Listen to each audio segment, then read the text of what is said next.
सर्वप्रथम मैं यहाँ के विद्या के मंदिर को सर झुका के नमन एवं वंदन करता हूँ। मैं रविशंकर आप सभी को प्रणाम करता हूँ। आज का हमारा विषय है विकसित भारत 2047। अगर इस लक्ष्य को हमें पूरा करना है तो इसका सबसे बड़ा माध्यम मेरी समझ में शिक्षा का आधुनिकीकरण हो सकता है, मॉडर्नाइजेशन ऑफ एजुकेशन।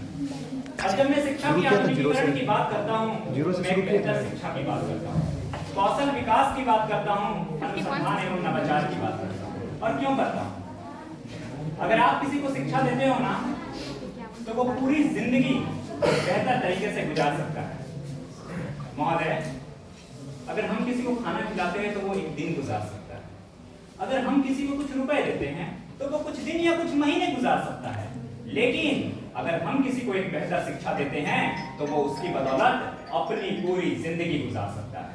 और जब वो अपनी पूरी जिंदगी एक बेहतर शिक्षा के साथ गुजारेगा, कौशलता से परिपूर्ण होकर गुजारेगा, तो उससे उसके विचारों में परिवर्तन आएंगे, विचार से उसके शब्द बदलेंगे, शब्द से संकल्प और संकल्प से वो देश को विकसित बनाने में अपना बहुत बड़ा योगदान समर्पित कर सकेगा। आज हमें हर क्षेत्र में वैश्विक मापदंडों को पार करने के इरादे से ही आगे बढ़ना पड़ेगा।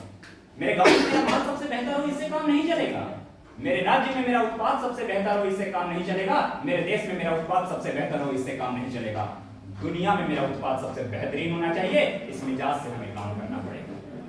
और भारत तो भरी जवानी वाले युवाओं का देश है और कहा भी जाता है कि तलवारों की साए पर इतिहास हमारा बनता है, तलवारों की साए पर इतिहास हमारा बनता है, जिस ओर जवानी चलती है उस ओर जमाना चलता है।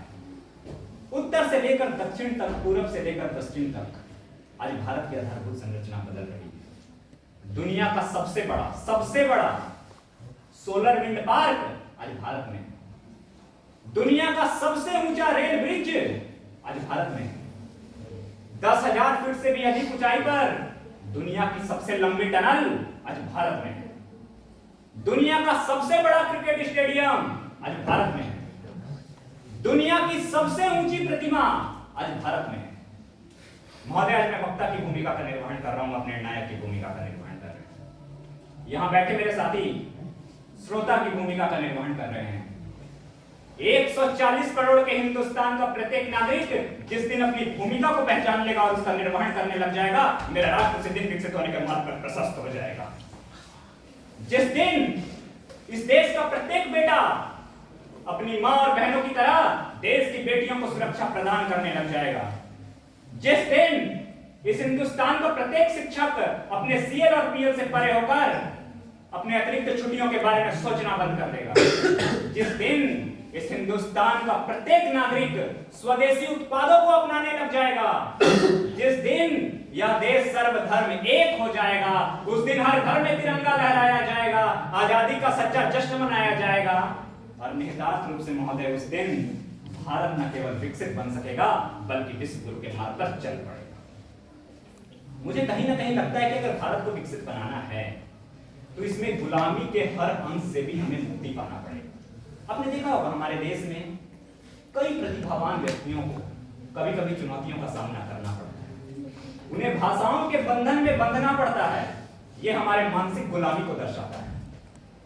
हमें देश की हर भाषा पर गर्व होना चाहिए, हर भाषा पर, भले ही वो भाषा हमें आती हो या नहीं आती हो, वो हमारे देश की भाषा है, वो हमारे वतन की भाषा है, वो हमारे अमन की भाषा है, हमें हमारे पूर्वजों ने सौंपी है, इस पर हमें गर्व करना ही पड़ेगा।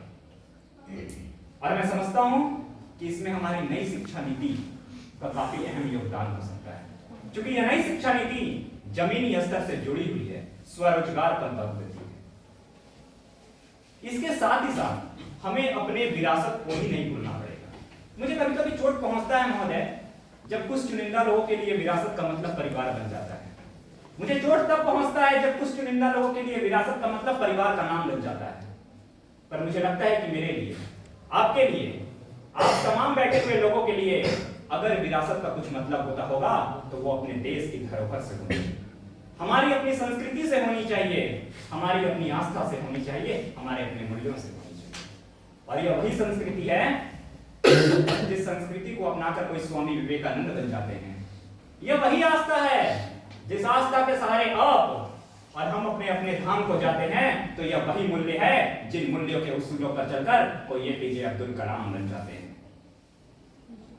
अगर भारत को विकसित करना है तो नागरिकों के कर्तव्यों का भी भाव अमूल्य होना चाहिए। यानी आपका कर्तव्य, हमारा कर्तव्य इस देश के प्रति क्या है? अगर आप सड़क पर चल रहे हो, एक गरीब लड़का बेचारा दीपक लेकर बैठा हुआ है, एक बुजुर्ग फल लेकर बैठा हुआ है, वही तमाम चीजें बड़े बड़े मॉल में बिक रहा है। ये आपका दायित्व होना चाहिए, ये हमारा दायित्व होना चाहिए कि वो बच्चा और बुजुर्ग भूखा ना रहे। महोदय, मुझे बोलते हुए बहुत पीड़ा भी होती है। आज भी इस हिंदुस्तान में अधिकांश लोग ऐसे, अधिकांश लोग जो काम करते हैं, जो मोहब्बत करते हैं, तो वो सिर्फ और सिर्फ अपने वेतन से करते हैं। कुछ चुनिंदा लोग ही हैं जो काम मोहब्बत अपने वतन से करते हैं। हमारा क्या कर्तव्य होना चाहिए? हम वेतन के लिए समर्पित नहीं रहेंगे, हम अपने अमन के लिए समर्पित होना पड़ेगा हमें, वेतन के लिए नहीं। और अंत में जाते जाते बस यही कहना चाहूंगा, न दुनिया मेरी है न रौब मेरा है। और ये सही बात, न दुनिया मेरी है न रौब मेरा है, ना ही बड़ा सा नाम मेरा है। मुझे तो इस बात पर फक्र है, मुझे तो इस बात पर गर्व है कि मैं हिंदुस्तान का हूं और हिंदुस्तान मेरा है। बहुत सुंदर रवि जी, बहुत ही सुंदर प्रस्तुति आपने दिया। वाह, काबिले वाला तारीफ के लायक हैं आप।